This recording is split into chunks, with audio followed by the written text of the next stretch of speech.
এগুলা ড্রাগন গাছ, এগুলা এবছর অল্প অল্প ধরছে। মরিচ গাছ, বেগুন গাছ, বেগুনের ফুল আসছে।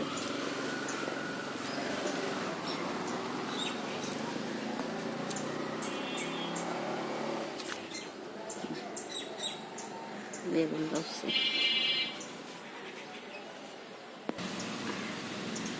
এগুলা লাউয়ের চারা রোপণ করবো। এটা লিচু গাছ, এগুলা মরিচ চারা, এগুলা রোপণ করবো।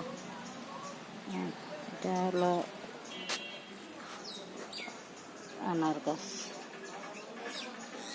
এটা আমার ছাদ বাগান। এটা মালটা গাছ, এটা কমলা গাছ, এটা জাম গাছ, এটা আপেল গাছ, অনেক বড় হয়েছে।